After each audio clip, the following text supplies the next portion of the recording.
ਸਤਿ ਸ਼੍ਰੀ ਅਕਾਲ ਜੀ। ਤੁਸੀਂ ਦੇਖ ਰਹੇ ਹੋ ਅਜੀਤ ਟੀਵੀ ਤੇ ਮੈਂ ਹਾਂ ਨਾਇਬ ਸਿੰਘ ਸਿੱਧੂ। ਅਸੀਂ ਅੱਜ ਪਿੰਡਾਂ ਦਾ ਦੌਰਾ ਕਰਨ ਪਹੁੰਚੇ ਹਾਂਗੇ, ਜਿੱਥੇ ਕਿ ਕਿਸਾਨਾਂ ਦੀ ਕਣਕ ਕਿਸ ਤਰ੍ਹਾਂ ਵਿਕ ਰਹੀ ਹੈਗੀ, ਕੀ ਬੰਦੋਬਸਤ ਕੀਤੇ ਗਏ ਹਨ। ਪਰ ਇੱਥੇ ਸਰਕਾਰ ਦੀ ਪੋਲ ਖੁੱਲ੍ਹਦੀ ਦਿਖਾਈ ਦੇ ਰਹੀ ਹੈਗੀ, ਕਿਉਂਕਿ ਸਰਕਾਰ ਨੇ ਵਾਅਦੇ ਕੀਤੇ ਸਨ ਕਿ ਕਿਸਾਨਾਂ ਦੀ ਦਾਣਾ ਦਾਣਾ ਕਣਕ ਚੱਕੀ ਜਾਊਗੀ ਅਤੇ ਉਹਦੇ ਵਾਸਤੇ ਪੂਰੇ ਪ੍ਰਬੰਧ ਕਰ ਚੁੱਕੇ ਹਾਂ। ਅਤੇ 10 ਤਰੀਕ ਤੋਂ ਕਣਕ ਦੀ ਖਰੀਦ ਦੇ ਸ਼ੁਰੂ ਹੋਣੀ ਸੀ। ਅੱਜ ਤੱਕ ਤਕਰੀਬਨ 12 ਤਰੀਕ ਹੋ ਚੁੱਕੀ ਹੈ, ਸ਼ਾਮ ਦਾ ਟਾਈਮ ਹੋ ਚੁੱਕਾ ਹੈ। ਹਜੇ ਤੱਕ ਟਾਮੀ ਕਿਤੇ ਬੋਲੀ ਲੱਗੀ ਹੈਗੀ, ਉਹ ਵੀ ਸ਼ਹਿਰਾਂ ਵਿੱਚ, ਪਿੰਡਾਂ ਵਿੱਚ ਹਜੇ ਤੱਕ ਵੀ ਕੋਈ ਖਰੀਦ ਸ਼ੁਰੂ ਨਹੀਂ ਹੋਈ। ਇਸ ਬਾਰੇ ਆਪਾਂ ਗੱਲ ਕਰਾਂਗੇ। ਪਹਿਲਾਂ ਤੁਹਾਨੂੰ ਦਿਖਾ ਦਈਏ ਕਿ ਇਹ ਹੈਗੀ ਪਿੰਡ ਸਰਜਾ ਮਹਿਮਾ ਦੀ ਦਾਣਾ ਮੰਡੀ, ਜਿੱਥੇ ਕਿ ਪਿਛਲੇ ਵਾਰੀ ਇੱਥੇ ਕਣਕ ਵਿਕਦੀ ਸੀਗੀ। ਇਸ 'ਚ ਐਡੇ ਐਡੇ ਪੱਥਰਾਂ ਦੇ ਢੇਰ ਲਾਏ ਗਏ ਹੈਗੇ, ਕੋਈ ਵੀ ਬੰਦੋਬਸਤ ਨਹੀਂ ਕੀਤਾ ਗਿਆ, ਇਹਨਾਂ ਨੂੰ ਕੋਈ ਹਟਾਇਆ ਨਹੀਂ ਗਿਆ, ਨਾ ਸੜਕ ਬਣਾਈ ਗਿਆ।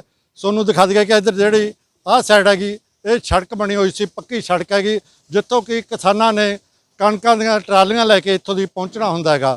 ਪਰ ਤੁਸੀਂ ਦੇਖ ਰਹੇ ਹੋ ਵੀ ਇਹ ਸੜਕ ਦਾ ਕੀ ਹਾਲ ਹੈ, ਇੱਥੋਂ ਕਿਸ ਤਰ੍ਹਾਂ ਟਰੈਕਟਰ ਟਰਾਲੀ ਕਿਸ ਤਰ੍ਹਾਂ ਆਉਂਦੇ ਹੈਗੇ। ਇਹ ਤੁਸੀਂ ਦੇਖ ਵੀ ਰਹੇ ਹੋ, ਇਹ ਸੜਕ ਜਿਹੜੀ ਇਹ ਮੰਡੀ ਹੈਗੀ, ਇਹਦਾ ਕੀ ਹਾਲ ਹੈਗਾ। ਇਹ ਤੁਸੀਂ ਦੇਖ ਰਹੇ ਹੋ, ਜ਼ਿਮੀਂਦਾਰਾਂ ਨੇ ਖੁਦ ਜਿਹੜੇ ਪੱਥਰ ਹੈ, ਮਿੱਟੀ ਹੈਗੀ, ਪਾਸੇ ਕਰਕੇ ਆਪਣੀ ਕਣਕ ਲਾ ਰਹੇ ਹੈਗੇ।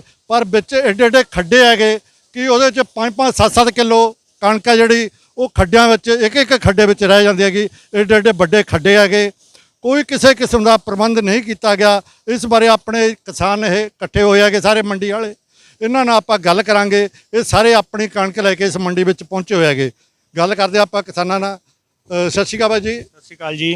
ਕੀ ਕਹਿਣਾ ਹੈਗਾ ਜਿਹੜੇ ਤੁਹਾਡੀ ਮੰਡੀ ਵਿੱਚ ਕਣਕ ਆਈ ਹੈ ਤੇ ਕੀ ਬੰਦੋਬਸਤ ਕੀਤੇ ਗਏ ਸਰਕਾਰ ਵੱਲੋਂ? ਬਿਲਕੁਲ ਜੀ, ਸਰਕਾਰ ਦੁਆਰਾ ਜਿਵੇਂ ਪਿਛਲੇ ਸਾਲਾਂ ਤੋਂ ਅਸੀਂ ਦੇਖਦੇ ਹੁੰਦੇ ਆ, ਉਸੇ ਤਰ੍ਹਾਂ ਇਸ ਵਾਰ ਤਾਂ ਸਗੋਂ ਅਸੀਂ ਇਹ ਕਹਿ ਸਕਦੇ ਹਾਂ ਕਿ ਸ਼ਾਇਦ ਸਾਡੇ ਨਾਲ ਦਿੱਲੀ ਵਾਲੀ ਕੈੜ ਕੱਢ ਰਹੇ ਆ। ਇਹ ਪੱਥਰ, ਜਿੱਥੇ ਸਾਡੇ ਅੱਗੇ ਕਣਕ ਟਿਕਦੀ ਸੀ ਉੱਥੇ ਪੱਥਰਾਂ ਦੇ ਢੇਰ ਹੈ। ਪਾਣੀ ਦਾ ਬਿਲਕੁਲ ਪ੍ਰਬੰਧ ਨਹੀਂ, ਬਾਥਰੂਮ ਦਾ ਕੋਈ ਪ੍ਰਬੰਧ ਨਹੀਂ। ਸਾਡੇ ਬੰਦਿਆਂ ਨੇ ਆਪ ਆ ਕੇ ਇੱਥੇ ਬੌਂਕਰਾਂ ਮਾਰ ਕੇ ਢੇਰੀਆਂ ਲਾਈਆਂ। 70 ਸਾਲਾਂ ਦੇ ਬਾਬਿਆਂ ਨੇ ਇੱਥੇ ਬੌਂਕਰਾਂ ਮਾਰ ਕੇ ਆਪਦੀਆਂ ਢੇਰੀਆਂ ਲਾਈਆਂ, ਕਿਉਂਕਿ ਉਹਨਾਂ ਦਾ ਦਰਦ ਹੈ, ਉਹਨਾਂ ਦੀ ਮਿਹਨਤ ਨਾਲ ਕਮਾਈ ਹੋਈ ਇਹ ਕਣਕ ਹੈ। ਸੋ ਸਰਕਾਰਾਂ ਦੀ ਲੁੱਟਣ ਦੀ ਪੂਰੀ ਤਿਆਰੀ ਹੈ। ਕਦੋਂ ਖਰੀਦ ਹੋਣੀ ਹੈ, ਕੀ ਹੋਣੀ ਹੈ, ਉਹ ਸਭ ਬਾਅਦ ਦੀਆਂ ਗੱਲਾਂ ਹੈ। ਪਰ ਇੱਥੇ ਜਿਹੜਾ ਸਾਤੋਂ ਮਾਰਕੀਟ ਕਮੇਟੀ ਫੀਸਾਂ ਲੈਂਦੀ ਹੈ ਤੇ ਕੱਟਦੀ ਹੈ ਪੈਸੇ, ਤੇ ਸਰਕਾਰ ਫੰਡ ਦਿੰਦੀ ਹੈ, ਉਹਦਾ ਬੜਾ ਮੋਟਾ ਪੈਸਾ ਇੱਥੋਂ ਦੇ ਉੱਪਰਲੇ ਅਧਿਕਾਰੀਆਂ ਨੇ ਖਾਧਾ ਤੇ ਇੱਥੇ ਉਵੇਂ ਹੀ ਸਾਰਾ ਕੁਝ ਪਿਆ ਹੈ। ਹੁਣ ਸਰਕਾਰ ਇੱਥੇ ਪੱਥਰ ਸਿੱਟ ਰਹੀ ਹੈ ਜੀ। ਸਰਕਾਰ ਦਾਅਵੇ ਕਰ ਰਹੀ ਹੈਗੀ ਕਿ ਅਸੀਂ ਪੂਰੇ ਬੰਦੋਬਸਤ ਕਰ ਲਏ ਹੈਗੇ। ਜ਼ਿਲ੍ਹਾ ਪ੍ਰਸ਼ਾਸਨ ਜਿਹੜਾ ਉਹ ਵਾਅਦੇ ਕਰ ਰਿਹਾ ਹੈਗਾ ਵੀ ਅਸੀਂ ਪੂਰੇ ਬੰਦੋਬਸਤ ਕਰ ਲਿਆ, ਲਾਈਟਾਂ ਦਾ ਪ੍ਰਬੰਧ ਕੀਤਾ ਹੈਗਾ, ਪਾਣੀ ਦਾ ਪ੍ਰਬੰਧ ਕੀਤਾ ਹੈ, ਛਾਂ ਦਾ ਪ੍ਰਬੰਧ ਕੀਤਾ ਹੈ, ਇੱਥੋਂ ਤੱਕ ਕਿ ਹੱਥ ਧੋਣ ਲਈ ਸੈਨੀਟਾਈਜ਼ਰ ਜਾਂ ਸਾਬਣ ਦਾ ਵੀ ਪ੍ਰਬੰਧ ਕੀਤਾ ਤੇ ਮਾਸਕ ਵੀ ਕਿਸਾਨਾਂ ਨੂੰ ਦਿੱਤੇ ਗਏ ਆ। ਕਿ ਤੁਹਾਡੇ ਕੋਲ ਕੁਝ ਪਹੁੰਚਿਆ? ਤੇ ਬਿਲਕੁਲ ਜੀ, ਜਿਹੜਾ ਕਰੋਨਾ ਦਾ ਇਹ ਕਹਿ ਦਿੰਦੇ ਆ, ਕਰੋਨਾ ਤੁਸੀਂ ਦੇਖੋਗੇ ਆਉਣ ਵਾਲੇ ਸਮਿਆਂ 'ਚ ਵਿਸ਼ਵ ਦੀ ਸਾਰਿਆਂ ਨਾਲੋਂ ਵੱਡਾ ਘਪਲਾ ਸਾਬਤ ਹੋਣੀ ਹੈ। ਸੈਨੀਟਾਈਜ਼ਰ ਤੇ ਮਾਸਕ ਤਾਂ ਬਹੁਤ ਦੂਰ ਦੀ ਗੱਲ ਹੋ ਗਈ। ਇੱਥੇ ਤਾਂ ਪੀਣ ਵਾਲੇ ਪਾਣੀ ਦਾ ਕੋਈ ਪ੍ਰਬੰਧ ਨਹੀਂ, ਘੜੇ ਉਵੇਂ ਸੁੱਕੇ ਪਏ ਹੈ। ਜੇ ਅਸੀਂ ਉਹਦੇ 'ਚ ਪਾਣੀ ਵੀ ਪਾਉਂਦੇ ਹਾਂ ਤਾਂ ਸਾਨੂੰ ਦਰਦ ਹੈ ਕਿ ਸਾਡੇ ਜਿਹੜੇ ਲੇਬਰ ਵਾਲੇ ਭਰਾ ਹੈ, ਸਵੇਰ ਤੋਂ ਸ਼ਾਮ ਤੱਕ ਉਹ ਇੱਥੇ ਕੰਮ ਕਰਦੇ ਆ, ਉਹਨਾਂ ਲਈ ਤੇ ਸਾਡੇ ਕਿਸਾਨਾਂ ਲਈ ਉੱਥੇ ਪਾਣੀ ਅਸੀਂ ਆਪ ਪਾਉਂਦੇ ਹਾਂ। ਘੜੇ ਸਾਡੇ ਆਪਦੇ ਹੈ, ਟੋਏ ਉਵੇਂ ਹੀ ਹੈ, ਬਰਕਰਾਰ ਹੈ। ਸੈਨੀਟਾਈਜ਼ਰ ਤੇ ਮਾਸਕ ਤਾਂ ਦੂਰ ਦੂਰ ਤੱਕ ਦੇਖਣ ਨੂੰ ਨਹੀਂ ਗਾ ਜੀ। ਸਫਾਈ ਤੁਸੀਂ ਇੱਥੇ ਦੇਖੀ ਹੈ, ਸਾਰੇ ਸ਼ਾਟ ਕੀਤੇ ਹੈ। ਸਫਾਈ ਦਾ ਐਡਾ ਕੁ ਬੁਰਾ ਹਾਲ ਹੈ ਕਿ ਮੈਨੂੰ ਲੱਗਦਾ ਜੇ ਕਰੋਨਾ ਹੋਈ ਤਾਂ ਇਸ ਮੰਡੀ 'ਚੋਂ ਕਰੋਨਾ ਹੋ ਕੇ ਹੀ ਨਿਕਲਣਗੇ ਸਾਰੇ ਕਿਸਾਨ ਜੀ। ਤੁਹਾਡਾ ਕੀ ਕਹਿਣਾ ਜੀ? ਸਰਕਾਰ ਨੇ ਪੂਰੇ ਵਾਅਦੇ ਕੀਤੇ ਹੈਗੇ ਵੀ ਅਸੀਂ ਪੂਰੇ ਬੰਦੋਬਸਤ ਕਰ ਲਿਆ, ਤੁਹਾਡੀ ਮੰਡੀ ਵੀ ਵਧੀਆ ਬਣਾਈ ਹੋਊਗੀ ਜੀ? ਸਾਡੀ ਮੰਡੀ ਤਾਂ ਸਾਡੀ ਉਮਰ ਹੋ ਗਈ 50-52 ਸਾਲ, ਸਾਨੂੰ ਦੇਖਦੇ ਨੂੰ ਐਂ ਹੀ ਹੋ ਗਿਆ, ਐਂ ਇਹਦੇ 'ਚ ਖੱਡੇ ਰਹਿੰਦੇ ਆ। ਪੱਥਰ ਲਾ ਕੇ ਸਿੱਟਦਾ ਜੀ। ਉਹ ਜਿਵੇਂ ਪਹਿਲਾਂ ਕਿਹਾ ਇਹਨਾਂ ਨੇ, ਭਾਈ ਸਾਹਿਬ ਨੇ ਵੀ ਕਿੜ ਕੱਢ ਰਹੇ ਹੈ, ਪਤਾ ਨਹੀਂ ਤਾਂ ਸਾਡੇ ਨਾਲ ਕਿਹੜੀ ਕੱਢ ਰਹੇ ਹੋ। ਹੁਣ ਪਹਿਲਾਂ ਇੱਥੇ ਕਣਕ ਦੇ ਢੇਰ ਸੀਗੇ, ਸਾਡੇ ਝੋਨਾ ਵੀ ਇੱਥੇ ਲੈਂਦਾ, ਹੁਣ ਪੱਥਰ ਲਾਤਾ, ਪੱਥਰ ਲੈਂਦਾ ਹੁੰਦਾ, ਉੱਤੇ ਮਿੱਟੀ ਆ ਗਈ, ਸੜਕਾਂ 'ਤੇ ਮਿੱਟੀ ਪਈ ਹੈ, ਕਿਤੇ ਥਾਂ ਨਹੀਂ। ਸਫਾਈ ਬੰਦੇ ਨੂੰ ਆਪ ਨੂੰ ਕਰਨੀ ਪੈਂਦੀ ਹੈ ਜੀ, ਲਾਉਣ ਵਾਲੇ ਨੂੰ ਕਣਕ ਤੇ ਕੋਈ ਪਾਣੀ ਦਾ ਪ੍ਰਬੰਧ ਨਹੀਂ, ਕੋਈ ਸੈਨੀਟਾਈਜ਼ਰ ਨਹੀਂ, ਕੁਛ ਨਹੀਂ। ਪਾਣੀ ਨਹੀਂ, ਧਿਆਏ ਮਰੀ ਜਾਂਦੇ ਬੰਦੇ ਜੀ। ਬੋਤਲਾਂ ਲਿਆਉਂਦੇ ਆ ਭਰ ਕੇ, ਉਹ ਗਰਮ ਹੋ ਜਾਂਦਾ ਪਾਣੀ। ਉਹ ਗਰਮ ਹੋਇਆ ਪਾਣੀ ਫਿਰ ਪੀਤਾ ਵੀ ਨਹੀਂ ਜਾਂਦਾ ਬੰਦੇ ਤੋਂ, ਘੁੱਟ-ਘੁੱਟ ਕਰਕੇ ਪੀਂਦੇ ਆ ਬਜ਼ੁਰਗ ਆਦਮੀ ਵਿਚਾਰੇ, ਕੀ ਕਰਨ। ਬਹੁਤ ਜ਼ਿਆਦਾ ਬੁਰਾ ਹਾਲ ਹੈ ਜੀ। ਇਹ ਜਿਹੜਾ ਪੱਥਰ ਹੈਗਾ, ਮਿੱਟੀ ਹੈਗੀ, ਇਹ ਕਿਹਨੇ ਸਿੱਟੀ ਹੈ, ਕਿਹਦੀ ਹੈਗੀ ਇਹ ਤਾਂ ਹੁਣ ਸਾਨੂੰ ਨਹੀਂ ਪਤਾ ਜੀ ਕਿਹਨੇ ਸਿੱਟੀ ਹੈ। ਮਤਲਬ ਫੋਕਲ ਪੁਆਇੰਟ ਵਿਹਲਾ ਜੀ, ਜਿਹੜੀ ਕੋਈ ਚੀਜ਼ ਹੁੰਦੀ ਹੈ ਵਾਧੂ ਕਹਿ ਦਿੰਦੇ ਚਲੋ ਫੋਕਲ ਪੁਆਇੰਟ 'ਚ ਸਿੱਟੋ। ਉਹ ਸਾਰਾ ਇਹ ਫੋਕਲ ਪੁਆਇੰਟ ਹੈ, ਇੱਟਾਂ ਰੋੜਿਆਂ ਨਾਲ ਭਰਿਆ ਪਿਆ। ਇਹ ਪਤਾ ਨਹੀਂ ਤਾਂ ਹੁਣ ਸੜਕ ਬਣਨੀ ਹੈ ਕਿ ਕੀ ਬਣਨਾ ਜੀ। ਇਹ ਤਾਂ ਹੁਣ ਮੰਡੀ ਬੋਰਡ ਦੱਸ ਸਕਦਾ ਜਾਂ ਗ੍ਰਾਮ ਪੰਚਾਇਤ ਦੱਸ ਸਕਦੀ ਹੈ ਜੀ। ਜੋ ਆਪਾਂ ਕੋਈ ਵੀ ਕੰਮ ਕਰਨਾ ਹੁੰਦਾ, ਆਪਾਂ ਨੂੰ ਪਤਾ ਹੁੰਦਾ ਵੀ ਆਪਾਂ 6 ਮਹੀਨਿਆਂ ਨੂੰ ਜਾਂ 2 ਮਹੀਨਿਆਂ ਨੂੰ ਆਹ ਕੰਮ ਕਰਨਾ ਹੈ, ਉਹਦਾ ਬੰਦੋਬਸਤ ਆਪਾਂ ਪਹਿਲਾਂ ਕਰਦੇ ਆ। ਸਰਕਾਰ ਨੂੰ ਪਤਾ ਸੀਗਾ 6 ਮਹੀਨੇ ਪਹਿਲਾਂ ਪਤਾ ਹੁੰਦਾ ਵੀ ਇਸ ਤੋਂ ਬਾਅਦ ਕਣਕ ਆਉਣੀ ਹੈ ਜਾਂ ਫਸਲ ਆਉਣੀ ਹੈ, ਵੀ ਇਸ ਮੰਡੀ 'ਚ ਆਉਣੀ ਹੈ, ਇੰਨੀ ਆਊਗੀ ਤੇ ਉਹਦਾ ਪੂਰਾ ਬੰਦੋਬਸਤ ਕੀਤਾ ਜਾਵੇ। ਤੇ ਤੁਹਾਡੇ ਹੁਣ ਕਿੰਨਾ ਕੁ ਕੀਤਾ ਗਿਆ, ਕਿਉਂ ਨਹੀਂ ਕੀਤਾ ਗਿਆ ਇਹ ਜਿਹੜਾ ਰਹਿ ਗਿਆ?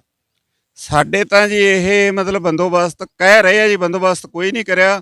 ਇਹ ਤਾਂ ਮਿਲੀ ਭੁਗਤ ਸਰਕਾਰਾਂ ਦੀ ਸੈਂਟਰ ਦੇ ਨਾਲ ਹੈ ਜੀ। ਵਿੰਗੇ ਟੇਢੇ ਢੰਗ ਨਾਲ ਮਤਲਬ ਉਹ ਜਿਹੜਾ ਇਹ ਕਾਨੂੰਨ ਲਾਗੂ ਕਰਨ ਨੂੰ ਫਿਰਦੇ ਆ, ਉਹ ਲਿਆ ਰਹੇ ਆ ਜੀ ਵੀ ਜੱਟ ਹੈਰਾਨ ਹੋਣ ਕਿਸੇ ਤਰੀਕੇ, ਬਸ ਇਹਨਾਂ ਨੂੰ ਵਿੰਗੇ ਟੇਢੇ ਢੰਗ ਨਾਲ ਤੰਗ ਕਰਿਆ ਜਾਵੇ। ਤੁਹਾਡਾ ਕੀ ਕਹਿਣਾ ਹੈ ਵੀਰ ਜੀ, ਜਿਹੜਾ ਇਹ ਮੰਡੀ ਦਾ ਇਹ ਹਾਲ ਹੈਗਾ, ਕੋਈ ਬੰਦੋਬਸਤ ਨਹੀਂ ਕੀਤੇ ਗਏ, ਪਰ ਸਰਕਾਰ ਕਹਿੰਦੀ ਹੈ, ਜ਼ਿਲ੍ਹਾ ਅਧਿਕਾਰੀ ਕਹਿੰਦਾ ਵੀ ਅਸੀਂ ਪੂਰੇ ਬੰਦੋਬਸਤ ਕਰ ਲਏ ਗਏ। ਕੁਛ ਨਹੀਂ ਬੰਦੋਬਸਤ ਸਾਰਿਆਂ ਦੇ ਜ਼ਿਮੀਂਦਾਰਾਂ ਦੇ ਸਾਹਮਣੇ ਦਿਸੀ ਜਾਂਦਾ, ਗੰਦ ਦੇ ਢੇਰ ਲਾਏ ਪਏ ਆ। ਕੋਈ ਪਾਣੀ ਦਾ ਬੰਦੋਬਸਤ ਨਹੀਂ, ਰਹਿੰਦੇ ਖੁੰਦੇ ਡਲੇ ਸਿੱਟ ਤੇ ਬੁਰਾ ਹਾਲ ਕਰਤਾ ਜ਼ਿਮੀਂਦਾਰਾਂ ਦਾ। ਲਾਈਟ ਦਾ ਵੀ ਕੋਈ ਪ੍ਰਬੰਧ ਨਹੀਂ, ਪਾਣੀ ਬਿਨਾਂ ਬਹੁਤ ਸਮੱਸਿਆ ਆ ਰਹੀ ਹੈ ਜੀ ਇੱਥੇ ਕੋਈ ਲਾਈਟ ਦਾ ਜਾਂ ਪਾਣੀ ਦਾ ਕੋਈ ਪ੍ਰਬੰਧ ਨਹੀਂ। ਇਹਨਾਂ ਦਾ ਕਹਿਣਾ ਗਾ ਕਿ ਜੋ ਖੱਡੇ ਪਏ ਹੈ ਜਾਂ ਪੱਥਰ ਪਏ ਹੈ, ਇਹਨਾਂ ਨੂੰ ਕਿਸਾਨ ਖੁਦ ਸਾਫ਼ ਕਰਕੇ ਪੱਥਰ ਪਾਸੇ ਕਰਕੇ ਇਹਨਾਂ ਦਾ ਪ੍ਰਬੰਧ ਕਰ ਰਹੇ ਹੈਗੇ। ਪਰ ਪੁੱਛਦੇ ਹੈਗੇ ਕਿ ਇਹ ਆਪਣੀ 10 ਤਰੀਕ ਤੋਂ ਬੋਲੀ ਸ਼ੁਰੂ ਹੋਣੀ ਸੀਗੀ ਤੇ ਅੱਜ 12 ਤਰੀਕ ਹੋ ਗਈ ਹੈ, ਸ਼ਾਮ ਹੋ ਗਈ ਹੈਗੀ, ਹਨੇਰਾ ਹੋਣ ਵਾਲਾ ਹੈਗਾ ਤੇ ਹੁਣ ਤੱਕ ਬੋਲੀ ਸ਼ੁਰੂ ਹੋ ਗਈ ਹੈ ਤੁਹਾਡੇ? ਬਿਲਕੁਲ ਜੀ, ਕੋਈ ਸਾਡੇ ਬੋਲੀ ਨਹੀਂ ਸ਼ੁਰੂ ਹੋਈ। ਇੱਕ ਮੈਂ ਤੁਹਾਨੂੰ ਹਾਸੋਹੀਣੀ ਘਟਨਾ ਦੱਸਦਾ ਗੁਨਿਆਣਾ ਮੰਡੀ ਦੀ। ਅੱਜ ਸਾਡੇ ਇੱਥੋਂ ਦੇ ਵਿਧਾਇਕ ਆਏ ਸੀ, ਸਰਦਾਰ ਪ੍ਰੀਤਮ ਸਿੰਘ ਕੋਟਭਾਈ।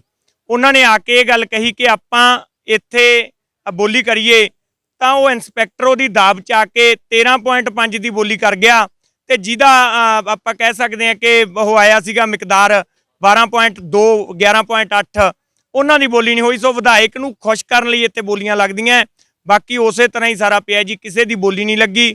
ਜੇ ਬੋਲੀਆਂ ਲੱਗੀਆਂ ਤਾਂ ਵਿਧਾਇਕਾਂ ਦੀਆਂ, ਤੇ ਜਿਹੜੇ ਕੋਈ ਐਮਐਲਏ ਆ ਗਏ ਉਹਨਾਂ ਦੇ ਚਹੇਤਿਆਂ ਦੀਆਂ ਬੋਲੀਆਂ ਲੱਗੀਆਂ, ਉਹਨਾਂ ਨੂੰ ਖੁਸ਼ ਕਰਨ ਲਈ ਬੋਲੀਆਂ ਲੱਗੀਆਂ। ਜੇ ਇੱਕ ਜਾਂ ਦੋ ਢੇਰੀਆਂ ਦੀ ਬੋਲੀ ਲੱਗ ਗਈ, ਉਹਨੂੰ ਆਪਾਂ ਮੰਨਦੇ ਵੀ ਖਰੀਦੀ ਗਈ। ਜੇ ਖਰੀਦੀ ਗਈ ਤਾਂ ਉਹਨੂੰ ਨਾਲ ਦੀ ਨਾਲ ਭਰਨਾ ਹੁੰਦਾ ਹੈਗਾ ਕਿ ਬਾਰਦਾਨਾ ਇੱਥੇ ਤੁਹਾਡੇ ਕੋਲੇ ਪਹੁੰਚਿਆ ਜਾਂ ਕੋਈ ਕੰਡਾ ਪਹੁੰਚ ਚੁੱਕੇਗਾ। ਨਹੀਂ, ਬਿਲਕੁਲ ਜੀ, ਬਾਰਦਾਨੇ ਦੀ ਤਾਂ ਇਸ ਵਾਰ ਸਾਨੂੰ ਇਹ ਲੱਗਦਾ ਕਿ ਜਿੱਡਾ ਸੰਘਰਸ਼ ਅਸੀਂ ਦਿੱਲੀ ਲੜੀ ਜਾਂਦੇ ਆ, ਸਰਕਾਰ ਸਾਨੂੰ ਹੈਰਾਨ ਕਰਨ ਲਈ ਕਿ ਆਪਦੀਆਂ ਜ਼ਮੀਨਾਂ ਵੇਚਣ, ਕਿਸੇ ਢੰਗ ਨਾਲ ਤੰਗ ਹੋ ਕੇ ਖੇਤੀ ਤੋਂ ਕਿਨਾਰਾ ਕਰਨ। ਸੋ ਬਾਰਦਾਨਾ ਹਜੇ ਤੱਕ ਕਿਸੇ ਵੀ ਮੰਡੀ ਕੋਲੇ ਨਹੀਂ ਆਇਆ ਜੀ। ਸਾਨੂੰ ਇਹਦੇ ਲਈ ਵੱਡੀ ਜੰਗ ਕੇਂਦਰ ਖਿਲਾਫ ਛੇੜਨੀ ਪਊ, ਕਿਉਂਕਿ ਸਾਡਾ ਤਾਂ ਜਿਹੜਾ ਕੈਪਟਨ ਹੈ ਉਹ ਵੀ ਪੰਜਾਬ ਦਾ ਕਮਜ਼ੋਰ ਰਾਜਾ ਹੈ, ਉਹਦੇ ਤੋਂ ਇਹ ਲੜਾਈ ਨਹੀਂ ਲੜੀ ਜਾਣੀ। ਇਹ ਸਾਨੂੰ ਜਥੇਬੰਦੀਆਂ ਹੋ ਕੇ, ਜਥੇਬੰਦੀਆਂ ਨੂੰ ਅੱਗੇ ਆ ਕੇ ਲੜਾਈ ਲੜਨੀ ਪਊ।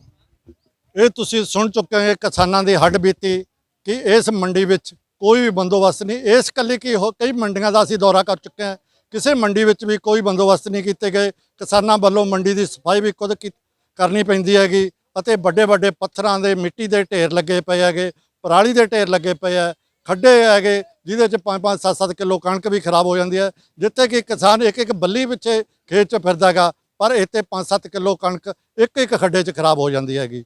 ਤੇ ਸਰਕਾਰ ਕਹਿ ਰਹੀ ਹੈ ਵੀ ਅਸੀਂ ਖਰੀਦਾਂਗੇ। ਇੱਕ ਦੋ ਢੇਰੀਆਂ ਦੀ ਬੋਲੀ ਵੀ ਲਾਈ ਗਈ ਹੈ, ਪਰ ਜਦੋਂ ਮੰਡੀ ਅਧਿਕਾਰੀ ਨਾਲ ਗੱਲ ਕੀਤੀ ਤਾਂ ਉਹਨਾਂ ਨੇ ਕਿਹਾ ਕਿ ਅਸੀਂ ਖਰੀਦ ਕਰ ਚੁੱਕੇ ਹਾਂ ਅਤੇ ਹੁਣ ਤਲਾਈ ਸ਼ੁਰੂ ਕਰਾਂਗੇ। ਜਦੋਂ ਮੈਂ ਸਵਾਲ ਕੀਤਾ ਕਿ ਬਾਰਦਾਨਾ ਆ ਚੁੱਕਾ ਹੈ, ਕੰਡਾ ਆ ਚੁੱਕਾ ਹੈ, ਤਾਂ ਉਹਨਾਂ ਨੇ ਕਿਹਾ ਕਿ ਅਸੀਂ ਬਾਰਦਾਨਾ ਮੰਗਾਵਾਂਗੇ ਤੇ ਫਿਰ ਤੋਲਾਂਗੇ। ਬਠਿੰਡਾ ਤੋਂ ਅਜੀਤ ਟੀਵੀ ਲਈ ਨਾਇਬ ਸਿੰਘ ਸਿੱਧੂ ਦੀ ਰਿਪੋਰਟ।